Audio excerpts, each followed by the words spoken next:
best place for below average Star Wars.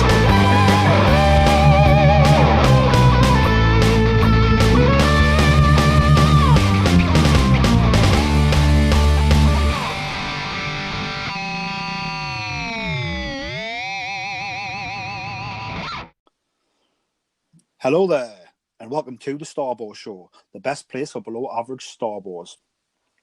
I'm your host Peter, and I'm joined once again by the Geordie Jedi himself, Alan, and by Canon Junkie XL, Ian. How are you doing, gents? I'm all right, yous. Yeah, I'm doing really good, thanks. Just to give the listeners a heads up before we dive into the news, we do have a store on tpublic.com. So it's just tpublic.com /star hyphen Wars. Or you can just go to our Facebook page, just search Star Wars Podcast on Facebook, and just hit the Shop Now button underneath the banner, and you can just shop on there. And then also over on our Instagram, which is just at Star Wars Podcast, we're also doing a Star Wars merchandise challenge. So it's the Star Wars alphabet challenge. So every day, so we've done A and B so far. I'll pick a letter of the alphabet in order. I'll take a picture of things beginning with that letter. So for the day one, we did A, which was A for A-Wing. So we'll put a picture of A-Wing up. And then yesterday, we did B for Boba Fett. So we took pictures of some Boba Fett merchandise. And then today's will be C. And I haven't decided if it's going to be Clone Troopers or C-3PO yet. But feel free to tag along at home. And be sure to check us out on Instagram. But diving straight into the news today, there's quite a bit of news, quite a lot of rumours. So we're going to start off with an article Clyde have ran. So they've had Jason Isaacs talking to them. Also, Jason Isaacs is the known in Star Wars as the voice of the Grand Inquisitor from Star Wars Rebels.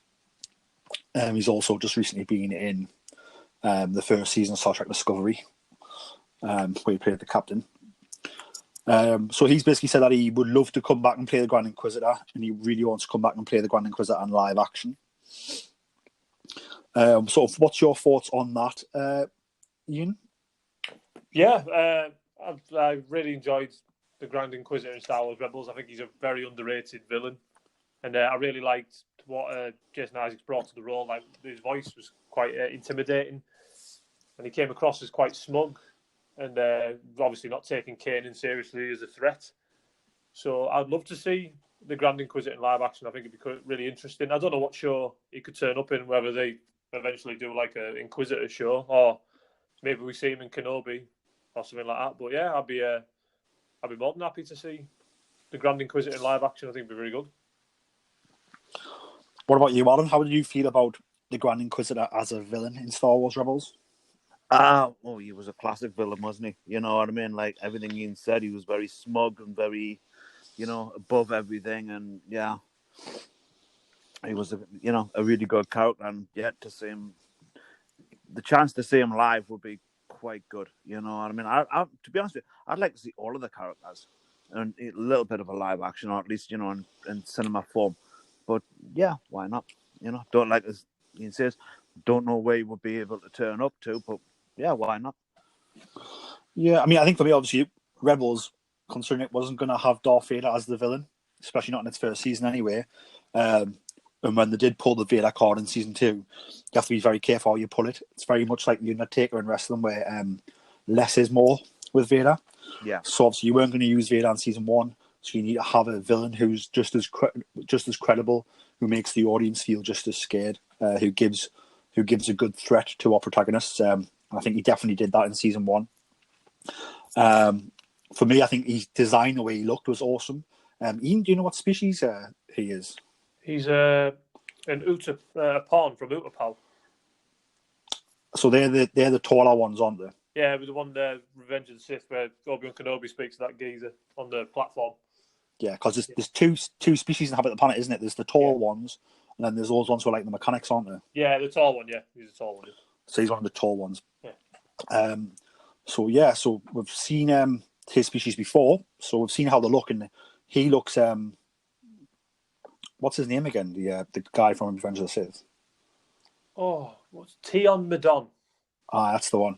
He's He's obviously, like, the way he looks, is phenomenal on screen, the makeup effects and stuff. So like they can easily get that down. Whether Jason Isaacs would be happy to go through that makeup effect for 5 hours on a morning, we'll wait and see. But well, he says yes. he says he is, but maybe he hasn't thought about that bit though. But you get a big enough check, I'm sure they will. Yeah.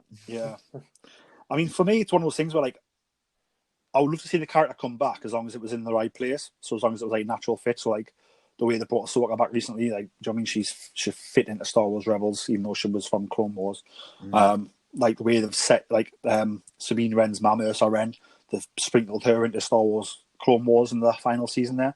In the background with Bo-Katan, like, made perfect sense, very subtle. Yeah. Makes sense, love it. It's very natural. So if they do the same thing with this, sprinkle him in somewhere. Obviously, because we know where he dies, even though everybody is coming back from Mandalorian, he won't be one of them, I'd imagine. No. So you probably have to be like I don't know. To be fair, you go into his backstory in the Charles Soule Darth Vader comic, and it's quite an interesting backstory, really. Like how he became an Inquisitor, because he was originally a Jedi Temple guard, and he's one of the two that are in the trial of Ahsoka Tano, who'll bring in Barriss Offee to the courtroom and that. So, and then you find out the reasons why he turned to the dark side and all that type of thing. And it's very, it's quite interesting, to be fair. Yeah. So like, I would love that story to be told, flushed out more. But I mean, they would probably do it for animation though, because for such a story that doesn't really have such a big impact on the galaxy, they're probably not going to do that live action. I wouldn't have thought. He has a question for it though. Considering that all these characters are coming back, and apparently by the rumours are the exclusive that Slash Film and Hollywood Reporter appear to be getting, it seems to me that like just because he voiced him doesn't mean he would be the one to come back and play him in live action. No. I mean, I don't mean to sound rude, but just because you're a good voice actor doesn't make you a good actor, if you know what I mean. So maybe I've come off a bit wrong there. I don't know. No, I agree 100%. You know what I mean? Like, so many rumours of so many characters coming back. I just wonder where you're going to have space to fit them all, to be honest with you. And unless we're going to go into Mos Eisley's cantina and they're all just going to be sat around the sides, you know. It's not too lively now, anyway, as we saw in the Mandalorian. It's owned by a droid now, isn't it? So. Yeah. It's not too lively. No, needs some action in there. It does. That's what happens in the New Republic takeover. Nobody can be naughty. So yeah, I think like it's good that he wants to come back. I think of course he wants to come back. Like it's like, do you know what I mean? It's a really, really cool role. It's obviously money for him. Do you know what I mean? Being in a big production like Star Wars live action, like, do you know what I mean? It's like once in a lifetime for some people. So of course he wants to be in it, and it also would top up his convention cred. Do you know what I mean? So when conventions restart once COVID-19's finished, if he's got another role where he's live action, that's another set of pictures he can sell and sign. So like for me, like, if of course he wants to come back, and if he can play in live action, of course he does. Obviously, like he's not just a voice actor; he's also he's got quite a big film catalogue of stuff he's done on screen as well. Moving on from that, so I think these are more rumours. So they've come out that Jimmy Smits is probably going to come back and return as Bail Organa for the Cassian Andor show, and so is the guy who plays General Draven from Rogue One. Well, that makes sense. That makes a lot of sense. Yeah, especially with Steve O'Reilly coming back as Mon Mothma as well. Yeah. So yeah, so obviously like the Mon Mothma characters, like Genevieve O'Reilly, that's confirmed. Like she's back as Mon Mothma. I think what worked so well in Rogue One was having her there, and then the little sprinkling of Jimmy Smits in the background. Yeah. And then you had people like General Draven doing like the majority of the work. So I think like again, if you bring them back because it's set at a similar time, you would have Mon Mothma, Jimmy Smits doing like a little bit of the run around in the background, and then you'd have obviously you would have Cassian Andor reporting to General Draven and getting his orders from General Draven. I mean, he might not be General Draven; he could be Captain Draven at this point. and Cassian Andor might not be Captain. Maybe they do something good in this series, and they both get promoted. Maybe. Yeah. They obviously trust each other because like General Graven gives Cassian when he says, "You won't be getting Galen Erso out. You're going to kill him." Yeah. Like obviously the Rebel High Command don't know about that, Mm-hmm. but he obviously trusts Cassian Andor enough. They've got a relationship enough where he knows that that's going no further. Yeah. Yeah. So maybe we'll get to see why he trusts him so much and why he knows he's the man for the job. So I think like those two casting announcements, well not announcements, but casting rumours make perfect sense. So like if we are doing this show and it's going to be centered around the rebellion, then we definitely need Jimmy Smits in there and we definitely need General Draven in there. For me, you can even have Jimmy Smits being like, "Oh well, I'm still a senator, so I can't really be too involved, but I'm just in the background." Yeah. If that makes sense. I And obviously, I think Mon Mothma will still be a senator at this point as well. yeah, so she might still be, and then there might be like, you can see General Draven be like, "This needs to be done," and then being like can't risk open war. Yeah. No, yeah. So it could lead to like a good back and forth. But yeah, so I think that'd be really cool to have them in there. I think you've got to be careful because you don't want the show essentially being the Rogue One series. Yeah. So you don't want it to be like just like Rogue One, if that makes sense. Yeah, I know. No, I'd like to tap into some of his separatist stuff as well because apparently he was a separatist. That'd be quite interesting.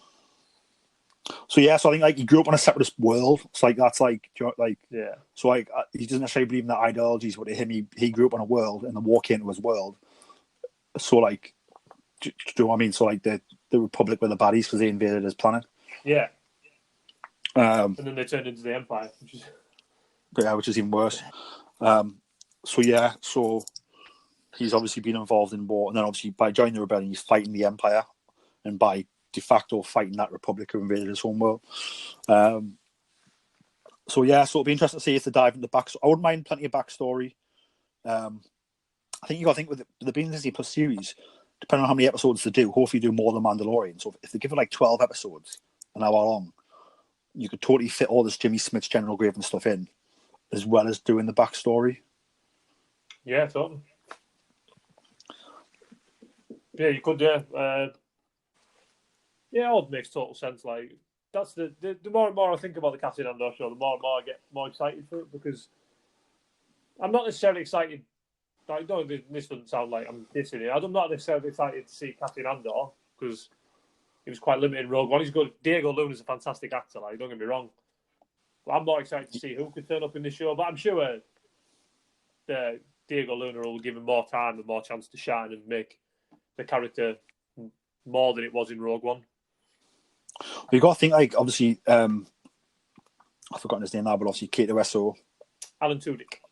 Alan Tudyk, that's the one. Yeah, he's back as well. So you've probably got the opportunity to like.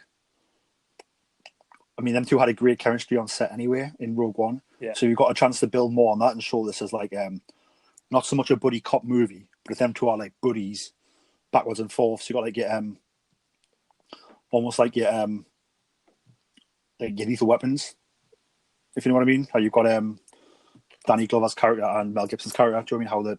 How the mesh, the opposites but mesh and come together. You could sort of totally dive into that as well. Yeah, totally. Yeah.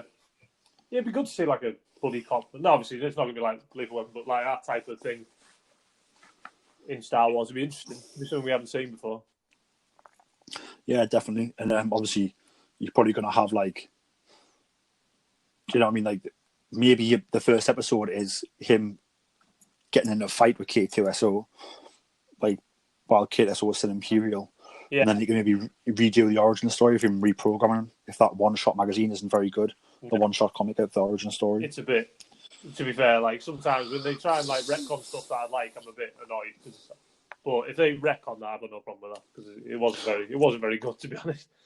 I was thinking they've retconned some of the Ahsoka novel in that with the ending of that Clone Wars, not loads of, but some. So like if they are doing little bits like that, then and like I've never read that comic, but if it's not that awesome of a story, and they come up with a better story that makes more sense, then why wouldn't you retcon it here at the beginning, straight away, episode 1?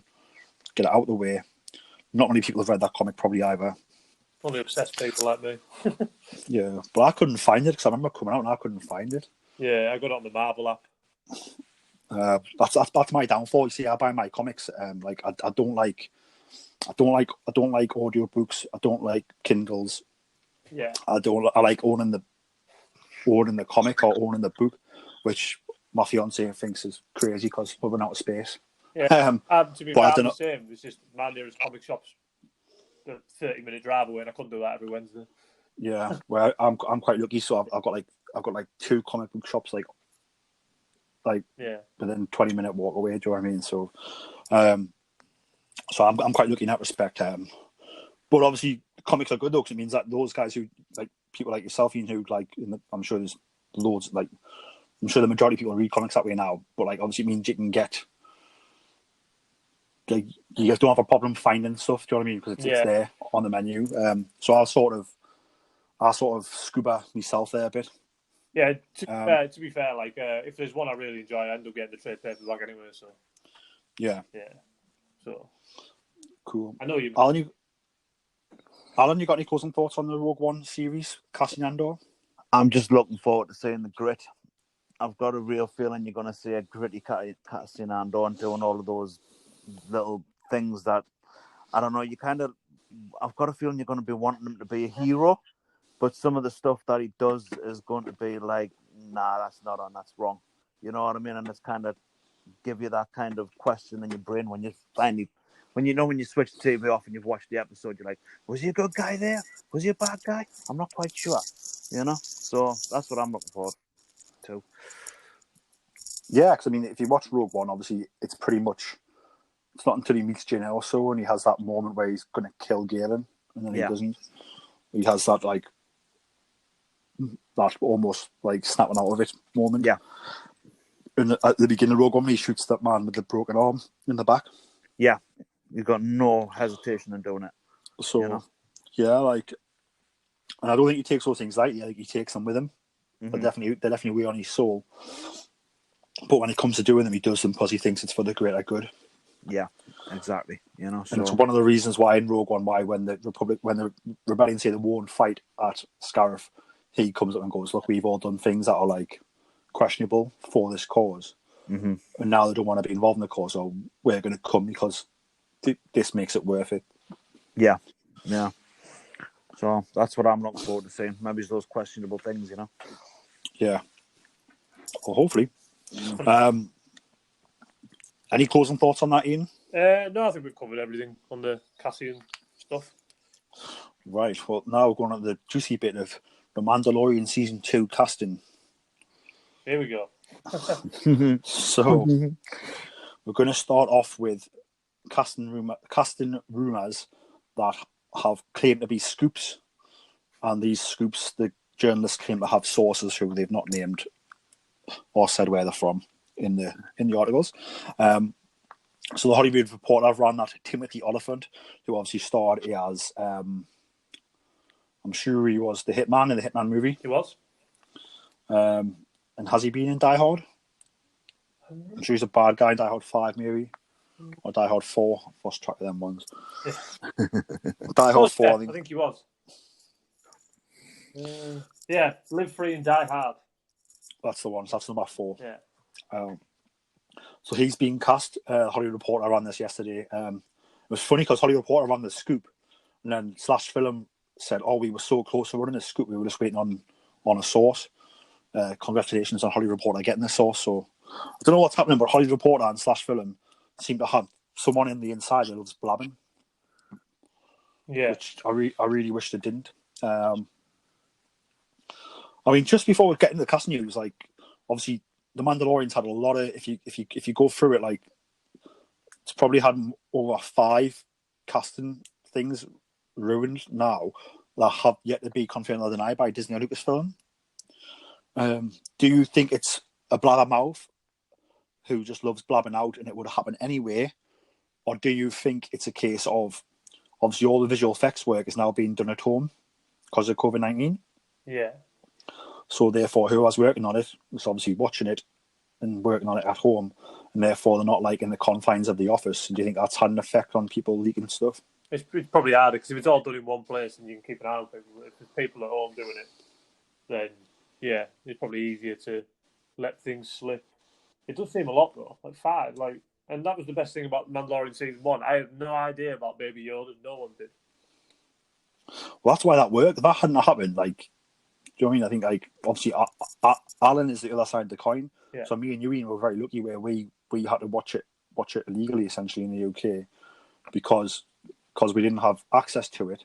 But if we hadn't have done that, we wouldn't have had the surprise of Baby Yoda at the end of the first episode, because within a week, the official media channels for Lucasfilm and Disney were using it as marketing material and showing pictures of it and showing clips of it, where Alan had that spoiled for him and he didn't watch till it came to Disney Plus.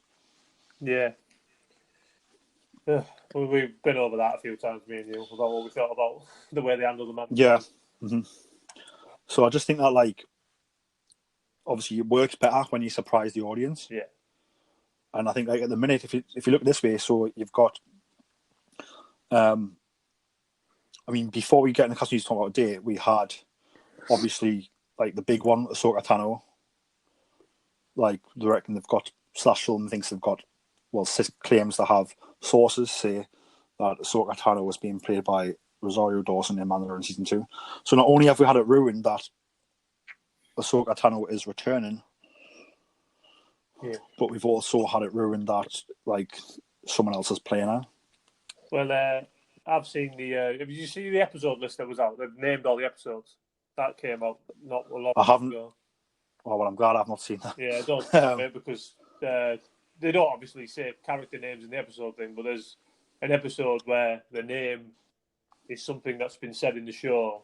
So you're like, oh, well, I'll put 2 and 2 together. You know what I mean? So where was that? The names of the episode? Oh, it came out a while ago. There was a big list of them. And apparently they are legitimate, apparently, as well. I'm not going to say them here because I don't want to ruin them. Yeah. No. But, yeah. This is what I mean, like, as much as like you like to know stuff and that, like, for stuff like Ahsoka Tano and Boba Fett and all that type of thing, I'd like to have been shocked. Because at least this season we can watch it when everyone else watches it as well. So it's not the case of like ducking and diving until a link comes out. Definitely, yeah. I definitely didn't do. Yeah, and for me, I go back to what I say all the time, that, like, if someone like Hollywood Reporter / Films getting the jump on you as a company, if I'm Disney or Lucasfilm, I'm dropping the information first. Then I'm going, all right, you're trying to spoil it. Well, guess what? We're going to drop a set picture. We're going to announce it ourselves, and then we're going to we'll do an interview with the actor for StarWars.com as well. Boom. Yeah. Then you've spun it positively that way, and then they're releasing us the information. You're confirming it. You give them a set picture, and you're doing like a Q&A with the actor or actress about what it's like to work on Star Wars. Everybody's happy. Yeah. And like I say, this one, Timothy Oliphant, this one's not too bad because, like I said, he hasn't been in Star Wars before, so he could be playing anybody. But, like, again, they've reached out for comment for Disney Lucasfilm, and they've declined to comment. And then the other one is Tamura Morrison, who they're claiming have got a source saying that he is back for Mandalorian Season 2. So Tamura Morrison played Jango Fett and the clones in Attack of the Clones, and he also played the clones and voiced the clones in Revenge of the Sith. So to me, they're claiming he's playing Boba Fett, but now people are starting to see he could be playing Rex or any clone for that matter. Yeah.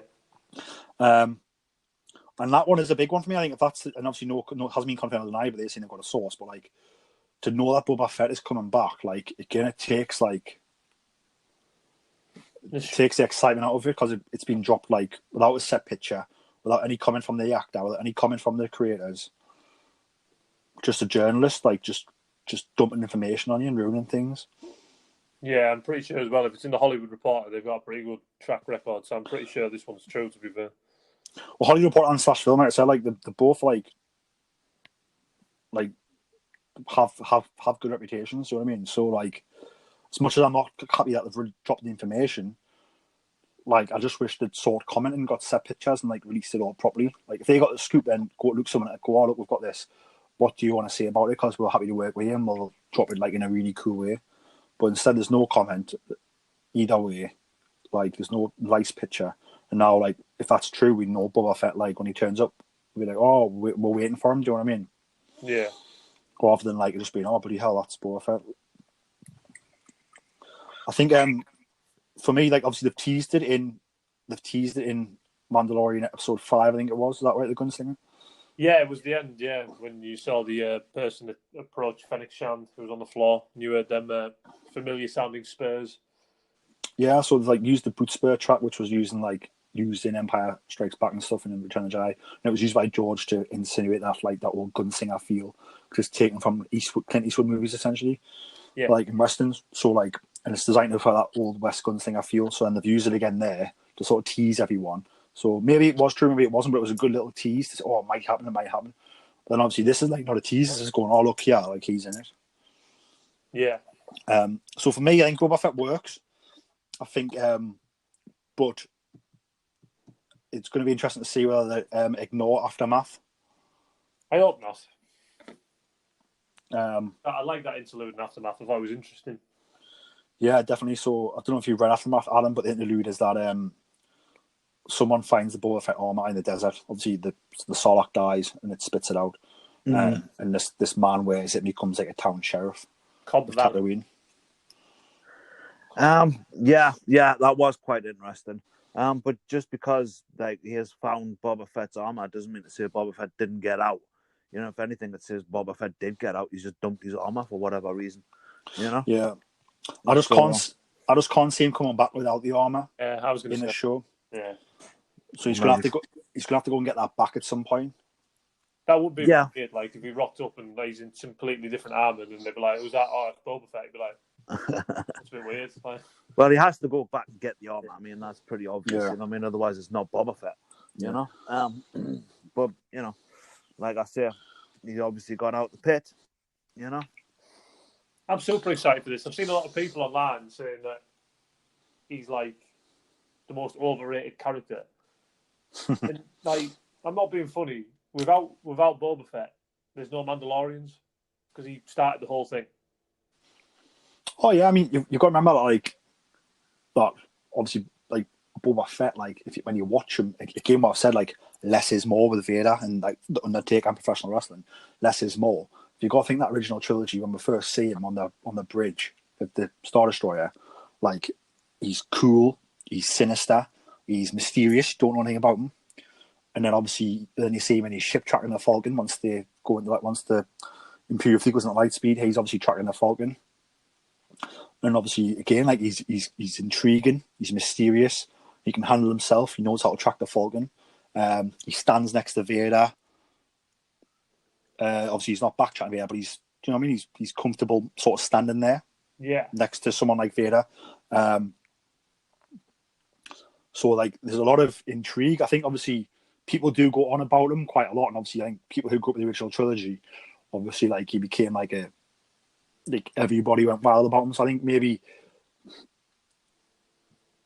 I don't know if he's maybe a bit, I wouldn't say overrated, but maybe a bit overhyped by people.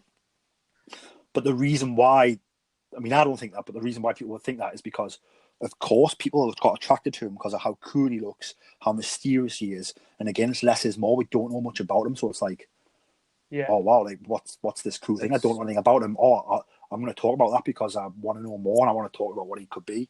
I'm sure Alan will be able to tell what that was like when he first saw Boba Fett, because obviously, well, I'll let you have the floor, Alan. Just talk about Boba Fett and when you first seen him and what it was like learning about him as time went on. Well, like you say, it was the mystery. You know, it wasn't it wasn't what you could see him do. It was knowing and portraying the threat of what you thought he could do. It was that mystery, you know.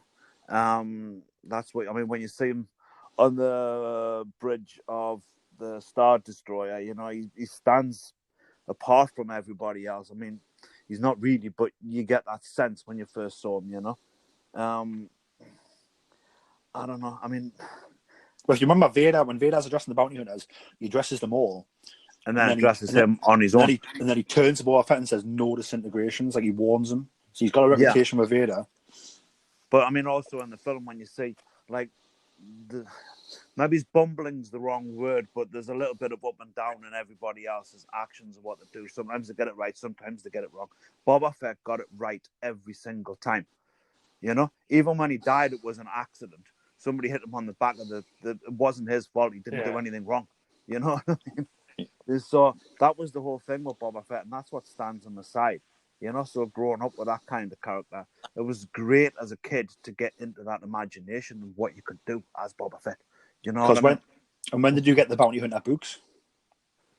I got them loaned to me. God, I mean, it was like, I don't think it was long after they were released, actually. You know what I mean? And they were really, really good.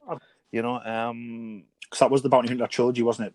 Yeah, I can't. To be honest, it was so long ago. Tales from the I Bounty can't actually remember much about it. Is it called Tales from the Bounty Hunters?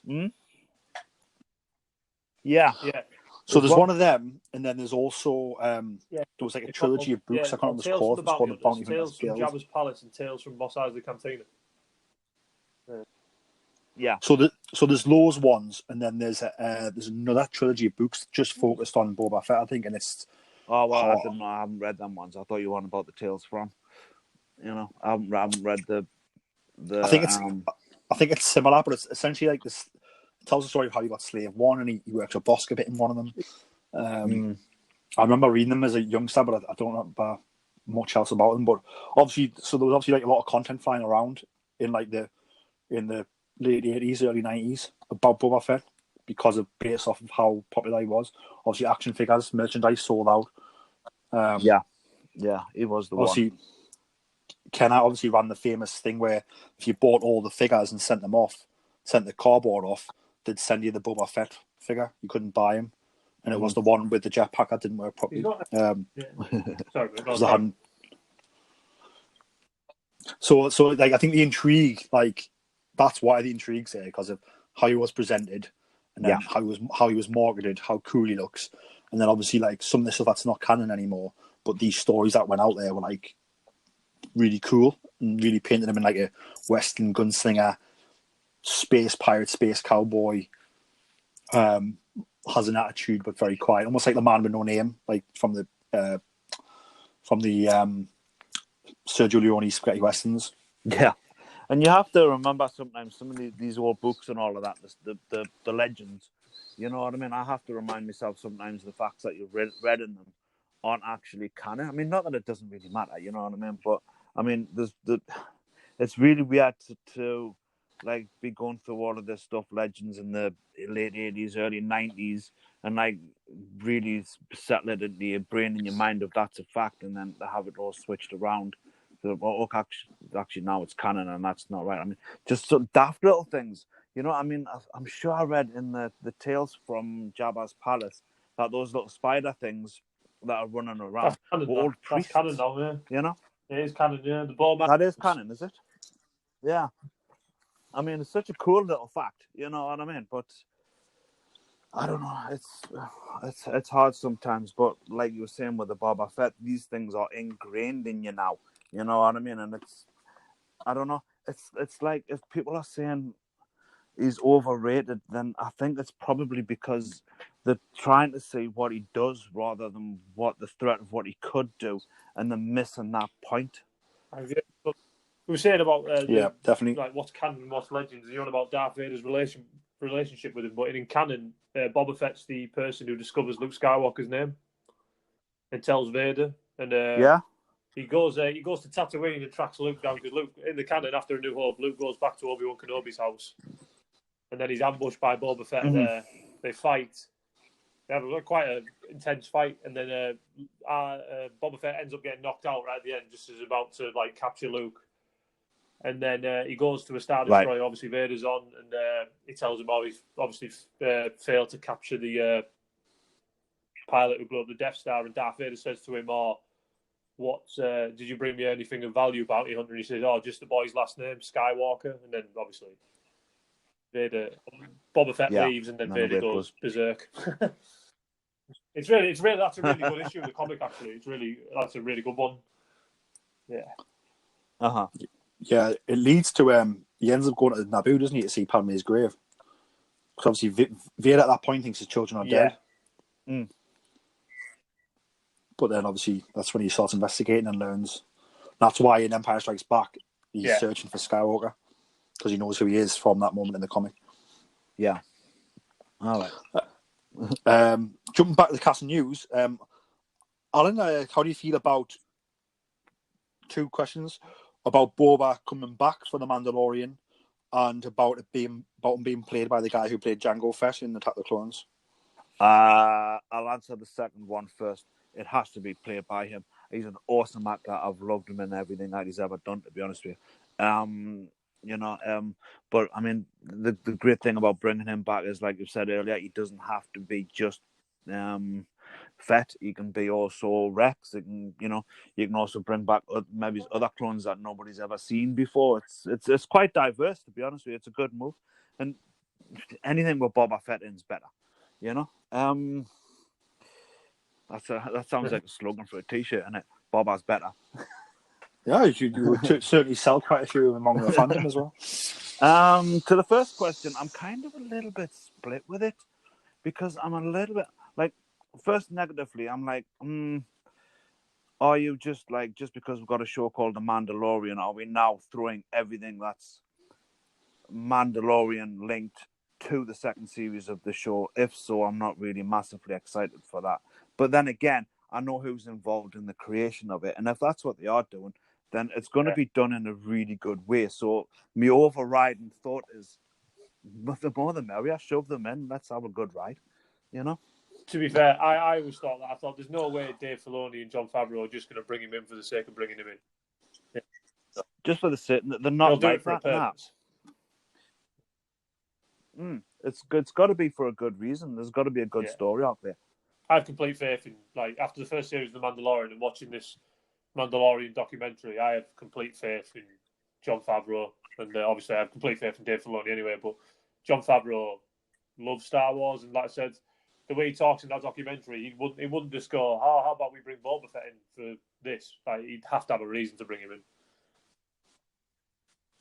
Yeah, well, I mean, everything that Jon Favreau's done has been pretty solid when you think about it. When you look way back, everything, I think for me, solid stuff. I think for me as well, obviously Favreau could get excited and mention it, but I think when you've seen that documentary, how much to listen to Dave, and I think if when Boba Fett was brought up, you could imagine Dave laying the rules down, well, he's a legacy character, I have to treat him in such a way. Yeah. Again, he's very much a case of less is more. He needs to be used correctly.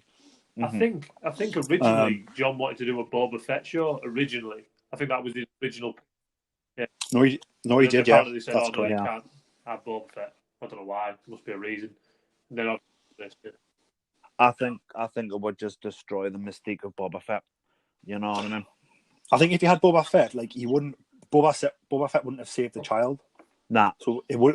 I think it would have been a different story.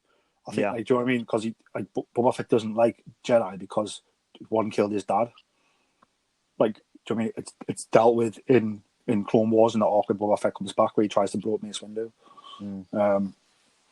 So I think he was obviously trying to get his hands on the Boba Fett story.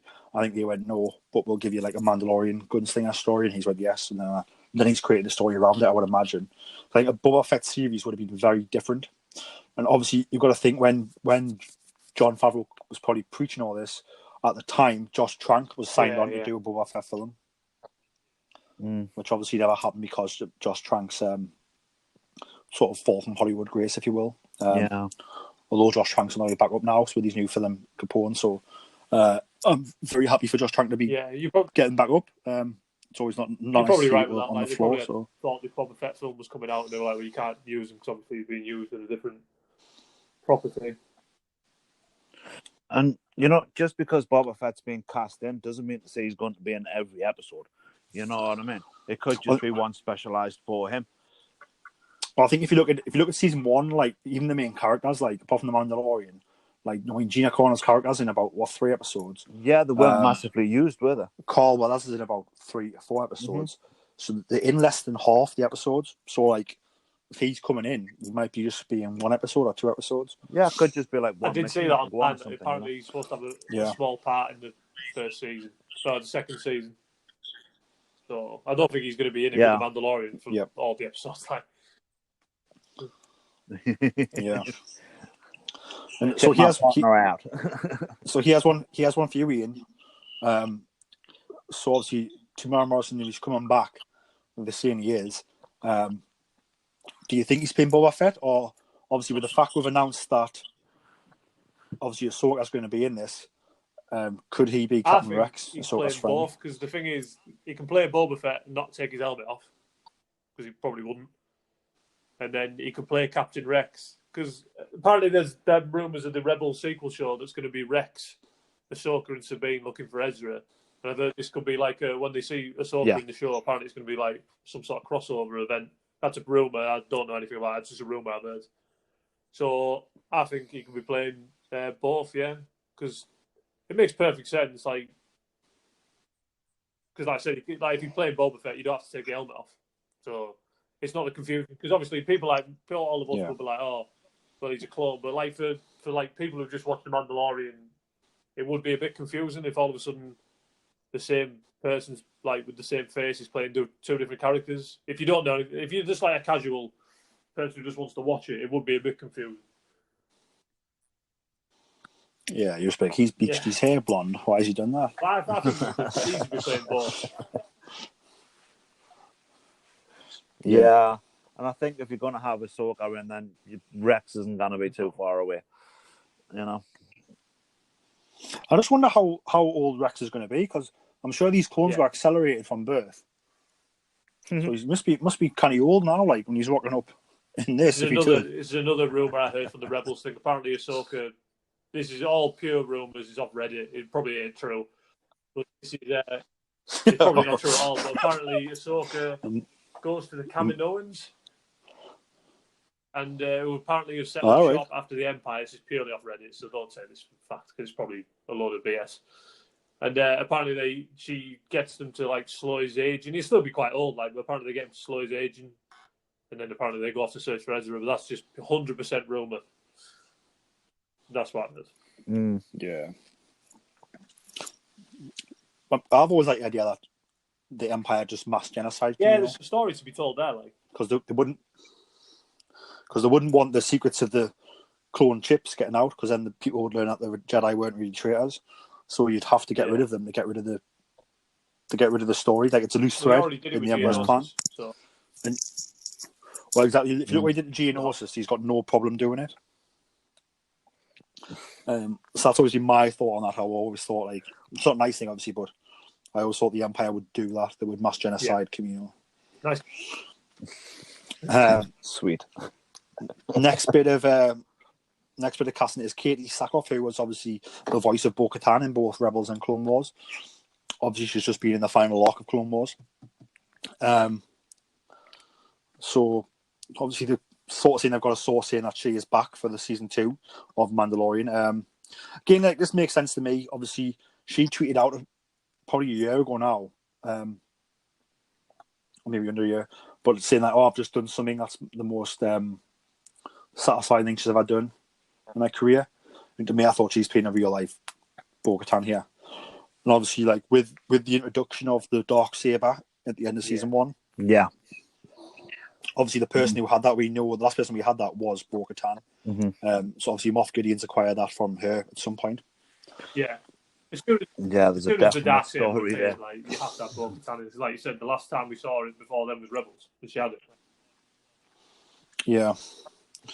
So again, like, I think that's probably true, but I think, like, again, like, I'd love to have found out with them, like, I don't know, like a clip. Maybe if they showed a clip of Bo-Katan's character, Katie Sackhoff, going like talking about how she lost the Darksaber and how she wants it back. Like, just drop that clip and go, oh, look, this is coming. Like, do you know what I mean? At least then it's like we see it and we can feel it. But at the minute it's just like, this might be happening. Like, I've got a horrible feeling that, like, because he goes in the show, he goes on about the Night of 1,000 Tears and the Great Purge. I hope we don't see her die in a flashback. That'd be good. Like, it could. Yeah. I mean, so. Do you reckon we're going to get more about the Purge? So. Because obviously they rise up against the Empire and Rebels. I mean, she has the Darksaber. I think it'll be after that. Yeah. And I think obviously the Empire, the last planet you want to come against you is Mandalore, because the elite warriors, and I could say as soon as that Darksaber appeared, I was like, I don't know what that means for Bo-Katan. Yeah. It makes me worry for her. No, definitely. And again, I would like to think if you're going to show you Bo-Katan's death, like I would like to think you get more in the flashback. Like I want a full story arc of that moment. Yeah, it does seem a bit cheap, you know. Maybe we'll get both. Maybe we'll get like a flashback of her getting the Darksaber taken off her, and make it look like she's had been killed or whatnot. But then later on in the series, you see her come back and actually take the Darksaber back. Yeah. Eventually, I think Din will be the Mandalore. Eventually, when the show decides to end, I think he'll eventually be. So they talk about the Mandalore, and that I reckon he might be. But then you wonder, like, because I think there was Mandalorian ships in that fleet that comes at the end of Rise of Skywalker, wasn't there? Well, they reckon the Razor Crest was there. It'd be interesting to see what happens to him after like the Empire, because by the sound of it, like Mandalore sounds like a bloody gravesite. It sounds like something going on there. Yeah. So it'd be interesting to see what. I want to learn more. As soon as he said about the Great Purge, originally I thought it was all about obviously the Jedi Purge, but then it's obviously a Great Purge in Mandalore. And then when he says about the Night of a Thousand Tears and that, it's all very interesting. And plus, he's a great villain. I love him. So he's a really good villain. Well, I wouldn't have thought he was governor of that He area was an ISB towards the end of the war. Mm-hmm. Yeah, but then he somehow becomes a Moff, so he obviously doesn't be a governor. There where they he's a Moff. They're a Moff. I don't think he's just like no Emperor anymore. Just. I just had a feeling that he was a Mandalorian myself. I don't know why. I just thought he was. I saw a theory the other day. You know, O'Mara from episode 3 or 4 when they're on the farming planet. They reckon that she could be his wife or something. Well, I don't think that's true, but it's an interesting point. Nah. That would be a love triangle and a half. The story there, though. She knows how to shoot and everything, so not even meets the eye there. She hasn't always been a farmer. Yeah, I think she's seen some things, and obviously, she's got children without a dad there. I don't believe that theory. I just thought it was interesting. Yeah. I don't know. It'll be interesting. I think for me, if you're going to bring her back and show her like the end of Bo-Katan, like that needs to be a full-fledged out arc. Yeah, I would love to see that. Like you can even do your own series. Like you could even do the Purge of Mandalore as a series, live action series. Yeah, I don't think anybody would be happy with just a small flashback. No, I think that you would annoy everybody. Yeah, but I'm glad that if Bo-Katan is in the show, though, I'm glad that she is playing her. Yeah. And the next bit is a total rumor. Is that obviously sort of was talking about a couple of months ago? I remember that Sasha Banks, who is a current WWE superstar, former WWE champion, also cousin of Snoop Dogg, had filmed stuff for season 2 of The Mandalorian. That came out like maybe 6 months ago. Cool. And obviously it's been rumored this week that it is playing Sabine Wren. That works. Well, I mean, so that does work. Actually, that works really well. Well, I mean, you got to think that obviously, Sasha Banks is an African American. Sabine Wren is voiced by her. Yeah. And is it Tyler Caucasian? Yeah. I don't want to get this wrong because I don't want to. Yeah. So obviously, similar skin tones, but not the same skin tones. And obviously, in the show, Sabine is portrayed as being very similar to Tyler's aesthetic. Mm-hmm. And then obviously also Sasha Banks also has in the ring has different colour hair and stuff. But again, that wouldn't be a casting choice because you would just put whoever it was in different colour hair anyway. Exactly. So I think it's interesting that they've said that, and I think they've said it because of the similar skin tone and the haircuts. That's probably why that rumour has come out. But to me, I think if you're going to have Sabine, I don't know why you wouldn't just get Taya Sakar to do it. It's just in quite a few shows now. I don't know if like obviously Sasha Banks has like different coloured hair and that. I don't know whether people have just put this like 2 and 2 together and got 4 like and just think Probably. she's playing Sabine Wren. Like I'm not sure. This is probably the one I'm least probably sure is happening because like you say, like Sasha Banks, just because she's got blue hair doesn't mean she's playing Sabine Wren. Yeah, and I like to think a character who's so important to the Star Wars universe, like you need to, like, not saying Sasha's a bad actress, but like I haven't seen her act, so unless she's wow the screen test somehow, which she might have done, but like I think probably not. So I think Sasha Banks is probably in this show, but probably just as like a background villain, I'd imagine. But it's like Gina Carano, isn't it? Like she's been in a lot more than Sasha Banks in that, but she started off like UFC. Well, I think similar. Yeah, but I think Gina obviously came in playing a new character, so you could make that character our own. But I think Sabine's very integral to Rebels and very integral to what happens after, with regards to Ezra and goes on a mission with Ahsoka. So I think like for that, like you need to be very, like I said, unless Sasha Banks has like absolutely smashed the audition, then I don't know. But like you've got to think like someone like Sasha Banks is back on the WWE. Well, they're not really on the road, but she's back with WWE now, like full time. So once the world gets restarted and she's back on like the house show schedule, working 5-6 nights a week, like if this role catapults into something else and bigger, because Sabine Wren's a big character and should be a full-time character, if you know what I mean. Mm-hmm. In whatever's next, like she's not going to be able to do that unless she quits WWE, which like you kind of just quit, like you need to wait till your contract runs out. Yeah, I know what you mean, like. So I don't know. I think this one's more of a rumor element, or like, do you know what I mean? Like she's not white, so she could be playing Sabine, and she's got coloured hair, so she could be playing Sabine. I think that's probably what's happening on Reddit. Some people have seen that. Definitely. I mean, it works for me, but I mean, I think that's definitely it. I mean, I can honestly, I think she'd make an awesome. I think she'd do really good as like just as a rogue type character. Do you know what I mean? Yeah. Rather than Sabine Wren, but like you say, she might have smashed it. She might have went through it. Might be true. You know what I mean? But I do think people have put 2 and 2 together and got 20. If Ahsoka is going to be in the show though, and this is supposed to be around the time that they're looking for Ezra, then I do think Sabine Wren will be in the show though, if that's the case. Yeah, hopefully. I mean, like I think if she is, I think she's played by Taya Sakar. I think that like Taya tweeted in like social media out on May the 4th. Oh, enjoy May the 4th, everyone. Next year this is going to be so much better. And people were like, is she talking about because we'll be able to go out in person? Mm-hmm. Probably. But also, is she hinting at that like by then we're going to have some more Sabine stuff out there as well? Like, is it a double meaning? It's a double meaning, man. Yeah. Yeah. But yeah, so yeah, I mean, just to quickly run through again. So I think Sasha Banks for me, like, I hope she's not Sabine, because I like to think they would go with Taya for Sabine.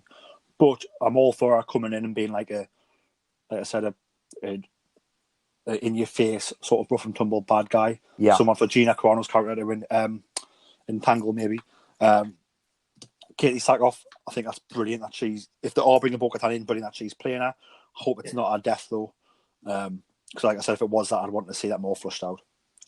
We've already talked about Fett. Just one last thing from you guys. Obviously, Timothy Oliphant. Who do you think he could be playing, or what type of character? Ezra. I'm not sure. Maybe. To be fair, he could be playing a totally brand new character, which he probably is.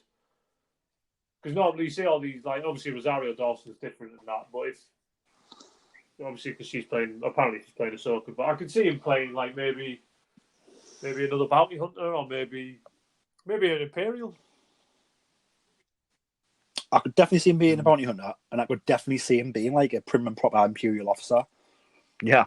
Yeah, he could. Yeah, like I said, I think he'd be playing a new character. He could be like Moff Gideon's underling, who like is the secondary bad guy or something. Or like I said, I could see him playing scum and villainy type of character. He's a good actor, so Mm-hmm. he could definitely play a lot of things. I'd like to see. I can't wait to see what he's doing, to be honest. Yeah, it's going to be fun. So, tying up with the last thing we're going to go into is another rumour, and that is that Hayden Christensen could be reprising his role as Anakin Skywalker for the Kenobi series coming to Disney Plus. Yeah.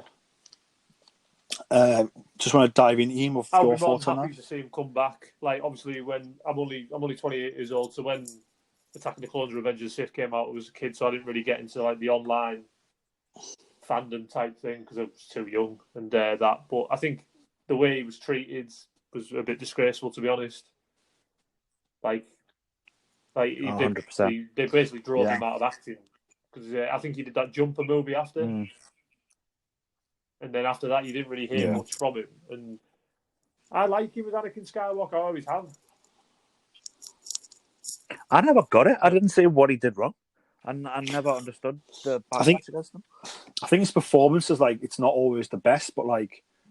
But I think it is. But I think he portrayed the character exactly how the character was supposed to be portrayed. I don't actually think he did anything wrong. I know that, but there's a lot of people who think he wasn't a good actor. And obviously, we got to remember it was probably his first big role. So, like, whether he did a good acting performance or he didn't, like, that's not a reason to hound someone. Nah, like, exactly. You know what I mean? Do you know what I mean? Like, I find his performance sometimes it is a bit off, but I think it's more the dialogue.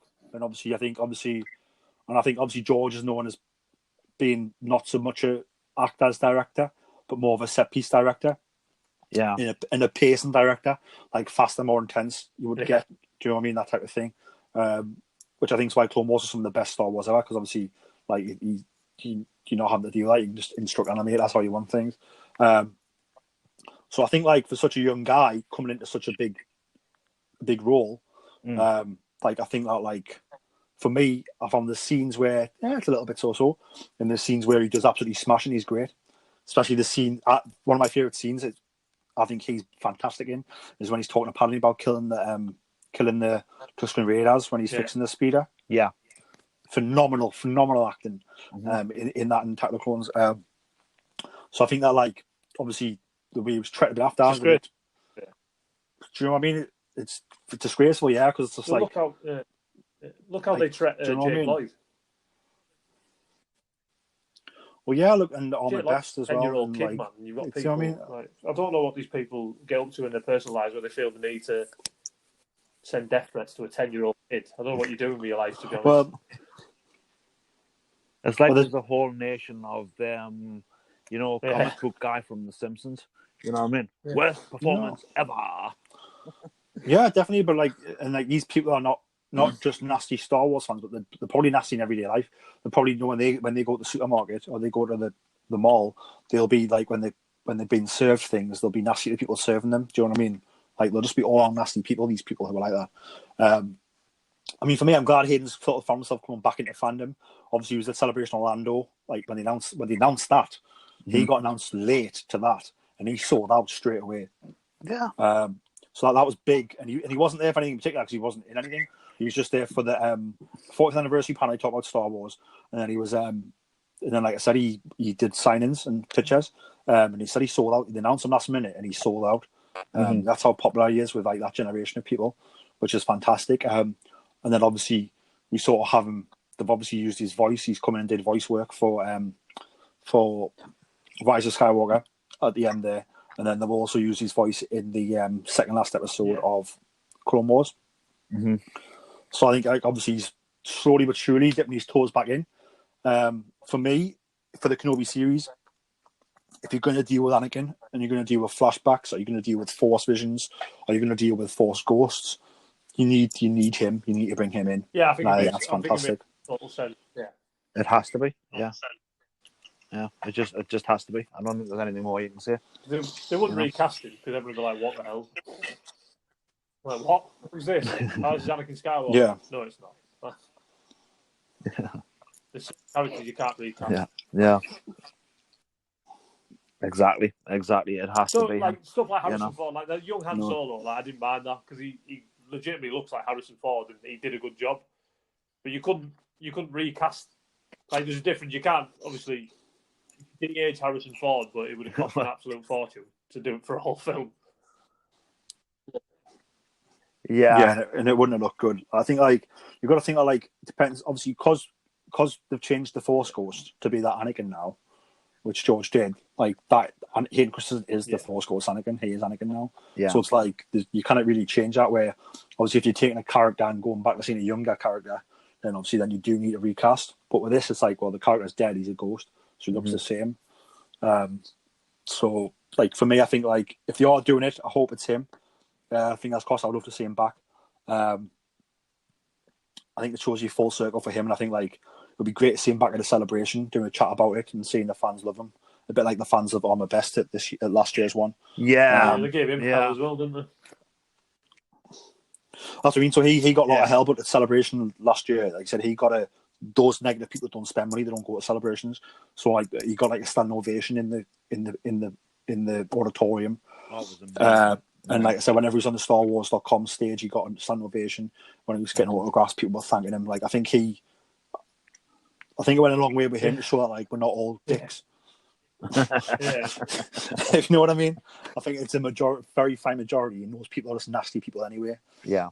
And they'll be nasty about everything in life, as I've said. There's a way to be critical about something. Like I said, like I said there, like Hayden Christensen, sometimes I think he's a bit so-so, but then sometimes I think he's phenomenal. But like I said, I would never be like, well, he didn't act very well, so I'm going to send him a death threat or tell him I'm going to kill him. Like it's just absolutely stupidity. Well, it comes down to the old saying that the empty can rattles the most, and if that's what you've got to complain about in your life, well, I feel sorry for your life. No, definitely. And I think like, because I really want him to come back in Rise of Skywalker as a ghost. Cause I think he's learned a lot in life. He's grown up since he did Star Wars in his 20s. You know what I mean? He's an adult now. So he's probably a better actor, a better person, because we all get better as we grow. Do you know what I mean? Of course. So I was like, if he comes back in and does like the Force Ghost Anakin, I was like, I think he'll smash it. Yeah. And he like wow everyone away, and then it'd be like everyone would be buzzing off him, and like they'll give him the like admiration he deserves. That's what I really wanted, which obviously we didn't get. He did do a few voice lines, so that was good. But yeah, because I was also the thought like before The Last Jedi came out, and there was idea of Force Ghost and stuff. I was like, Joe is like I think Hayden Christensen coming in, reading from a Rian Johnson script, being directed by Rian Johnson to be Force Ghost Anakin. I was like, that would be so deep and emotional that he would smash it out the ballpark and be a brilliant performance. Obviously, we never got it, but we did get the Frank Oz one though, which was again the same, absolutely brilliant and awesome and very deep and meaningful, and pulled on all the heartstrings of like everyone who watched it. So like, I think like. Do you know what I mean? Let's bring him in here and let's do it here. I don't think he'd be a Force Ghost at this point because he's obviously Darth Vader, because obviously he's a lad. But I could see him going back to like flashbacks to the Clone Wars. And I remember when do you ever read Thrawn Alliances? The middle one in the new. Which one's that one? Number 2. I've just bought number 3, so I haven't read that one yet. So I've read number 2. Art came out and they did a piece of artwork with Thrawn and Anakin Skywalker. It's obviously Hayden Christensen in the Clone Wars armor. Yes, I couldn't get that. The line was too big every day. So cool. I would love to see Hayden Christensen in like the Clone Wars style armor in like a flashback.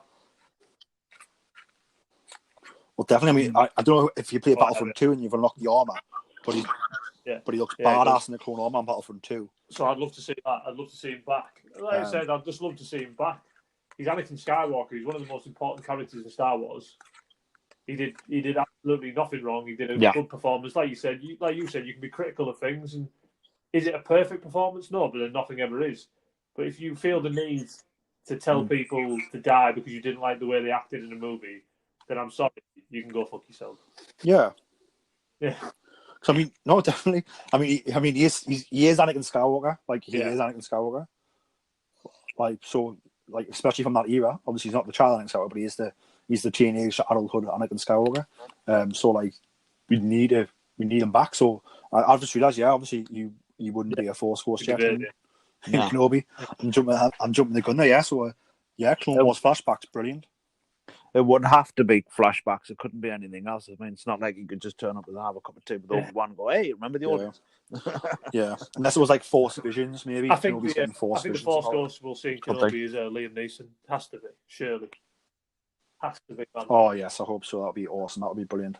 Yeah, that's another one that I couldn't. You could not imagine any of that without doing a Liam Neeson thing. You know what I mean? Is one of my favourite characters in Star Wars. I love it. He's tremendous. Oh, for sure. Yeah.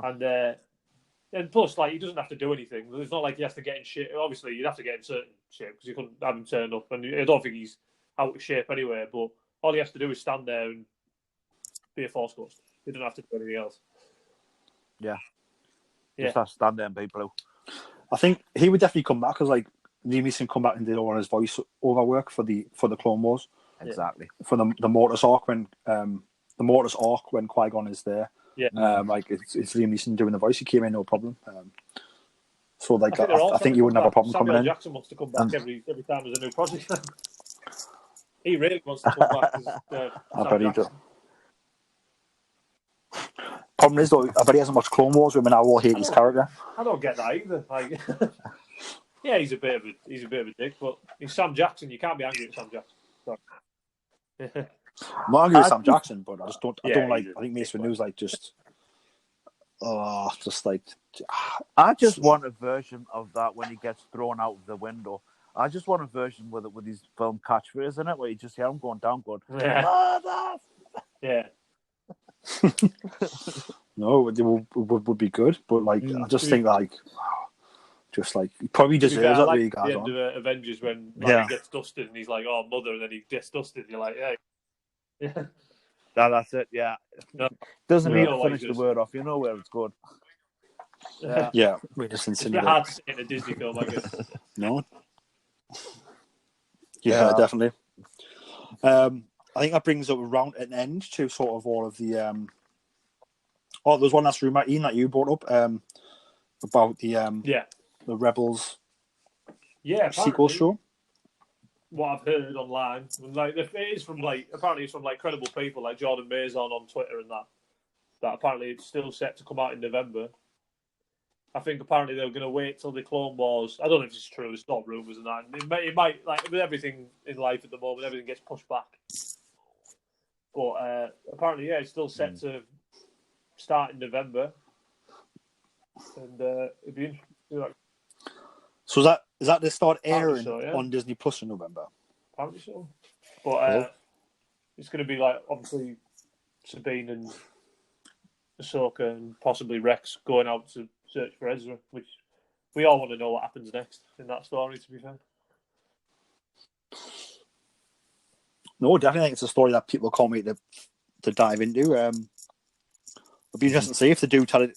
So by the sounds of it, people are convinced it's coming out in animation, which is very, very cool and very interesting. I mean, if it's coming November, that would be brilliant. So it would be. Do you know what I mean we probably haven't got any Star Wars coming out till October next with Mandalorian season 2? Yeah. So to get that as well would be great. I'm tend to think it's just good feeling that it's probably not true, the rumor, just because I think if you look at the amount of leaks coming out of Mandalorian 2, and we've had like no leaks about this officially, like, do you know what I mean? So I think we would have had them right now because someone in Lucasfilm just loves blabbing to Hollywood Reporter. I think we're definitely getting one though. Mm-hmm. I think that'll definitely be the next animated show. Oh, I hope so. Like I said, I really do hope so. I think it's a story I definitely want to spend time with. I love Ezra. I love Sabine. I want to see what happens with Thrawn. Mm-hmm. We'll see with Thrawn. Yeah, like I said, like Alan's a huge Thrawn fan, so like seeing where he comes into it, like whereabouts in the go in the galaxy. There's so many cool questions that can be answered. Again, it's that less is more. We know nothing about it, so it's like we're all intrigued by it. Does that make? Do you know what I mean? It's like Boba Fett all over again. So I think that'd be really, really interesting. I don't think they would bring Thrawn back. To be honest with you, I think Thrawn's done. You know, if you're going to take that on, and it's definitely a search for Ezra, and I think you're now starting to go on higher planes. You know what I mean? Like with the whole of worlds and things like that. I think, as far as Rebels concerned, I think Thrawn's done. Ezra's helping the chase. I think so, yeah. You Because think? they're kind of in the Thrawn. Have you read the new Thrawn books? Yeah. I've not read the third one yet. I'm you have these about new to start it next year. enemies called the Grisk, which are basically the Yeah. Vong, but the like new version.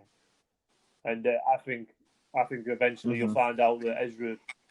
Obviously, I think they go to the unknown regions. I think eventually Ezra will be helping Thrawn fight back the Grisk because there's a new trilogy coming out of books, and the first one comes out. The first one was supposed to come out in May, but it comes out in October now.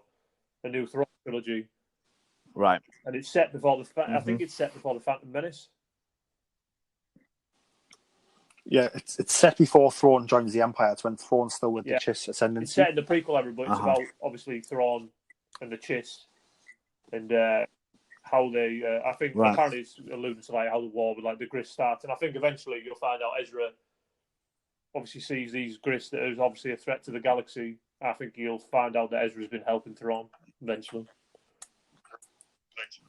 Yeah, Thrawn's not. Nice twist. I like that. He's not. He's obviously a villain, but he's not an evil villain. No, it's really funny. He's got his own agenda, Thrawn. You know, and that's what the thing is, because you always kind of get the feeling that he's not so much playing the Emperor, but he's not 100% with him. It's kind of like, you know, you're serving my purposes right now to go with you, so I'm going to go with you, type of thing. But as soon as you don't, then I'm off on my own thing. His number one priority to the Chiss, 100%. Exactly. Yeah, you can see that. And his whole reason for joining the Empire was to obviously use the Empire to help him defeat the Grisk. So I could see. I can see him not just like when Ezra and obviously go off in hyperspace and wherever they end up. I can't see him just going, "Oh, we'll kill him." I think he'll say, "Well, obviously you're useful to me." Maybe Ezra can't get back. Yeah. Maybe he's in the unknown regions and he doesn't know a way back. Yeah, I mean, there's definitely a story with Ezra. You know what I mean? I mean, it's such a strange one for such an important character to just disappear like that. But I think I don't know. I think he's going to be more his own story arc. You know what I mean? The search for Ezra, they might not actually get Ezra. Yeah. You know what I mean? I don't know. But I definitely don't see Thrawn coming back into Rebels as such, you know. Yeah. But actually, I can see him coming back, and obviously with Ezra helping against the Grisk and that. But obviously, we'll have to see. But I can't see them never using Thrawn again. No, I just think he's done in this story arc. I think there'll be something else that they'll bring him up into. He's far too popular a character to not. You know what I mean? He's just an interesting diversity to the good and evil that's going on. He's like right through the middle, and it's like, well, what's he on about now? You know what I mean? Like in the Thrawn books, you really got the edge that you didn't actually know whether he was gonna, because he was always getting accused of being like going against the Empire, and Vader wasn't really trusting of him. You know what I mean? But you could really see him going past that edge. You know, you never really quite knew where he was going. I thought that was quite clever. No, definitely. I think for me, like, I would love to see more Thrawn. If it's in another corner of the galaxy, then great, because I don't know how you bring them back in to slot them back into the Empire. No. Post Return of the Jedi. You can do that more probably. You can't bring him in during the OT. Well, I think if he comes back, then Ezra comes back, and obviously, like, they don't go so looking for Ezra until after the war's done. Yeah. So I think, do you know what I mean? If he's probably not coming back till after that point, at which point does he join the First Order? Do you know what I mean? Which I'd probably say no. That's what I mean. I don't think he would. So, like unless the Chiz are doing class at the minute, which we don't know. I imagine once he gets back to Chiz space, if he does, he'll just rejoin up with them. Yeah. Yeah. Yeah. I mean, there's been a few rumours of a few trilogy films and things like that where they're doing something that's completely away from the storyline and completely new and completely different, and maybe that's what they're looking at, thrown back with the chess. Possibly, and you've got to think if Thrawn goes back there, like, I don't think he'll hate Ezra as much, because obviously he brings it, because they're called Skywalkers and their culture onto the Force users. Yeah. So if he brings a Force user back to help them in this battle against the Grisk, like, they might be like, oh, you brought him back, and he'd be like, oh yeah, we were enemies, but now we need to be friends because these Grisk got bad. And I was only doing my job before to take you out, which is what the Emperor wanted, and that's who I served at the time. But now I don't serve him; I serve these guys. Yeah, you always got the feeling that, and it's obviously true that he was always had the Chiss Ascendancy's interests more than the Empire.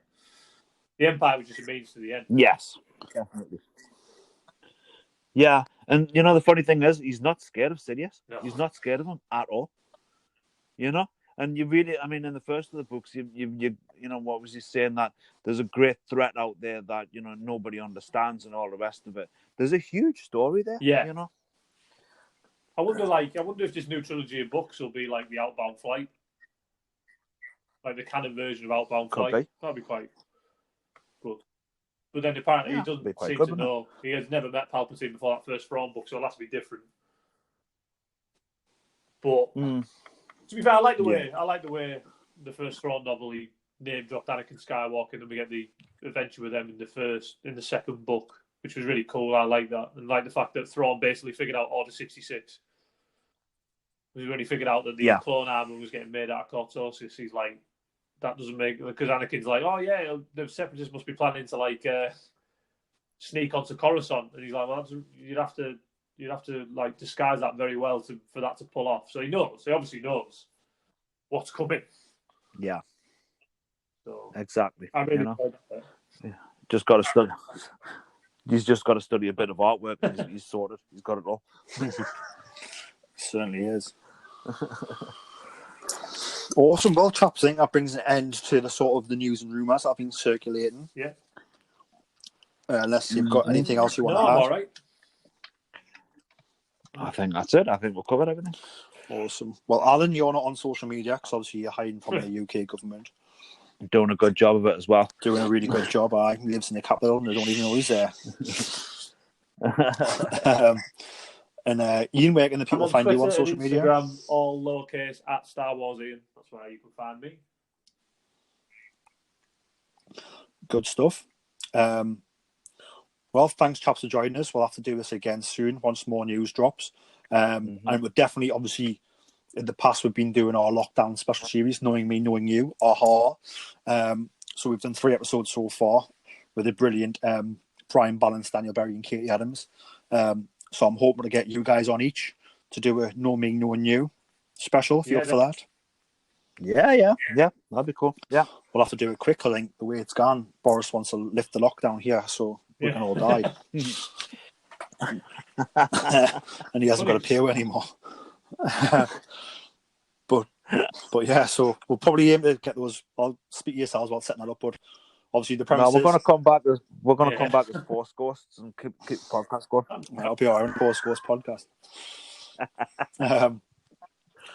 So yeah, it's just obviously 5 questions to me, 5 questions me to you. Just creating Star Wars conversation. That's what it's all about. But yeah, thanks so much for joining us, guys. Thanks so much for listening, everyone. And may the Force be with you. See you later. Please follow us on Twitter at BorsStar. That's at BORESSTAR. And on Instagram and Facebook at Star Wars Podcast.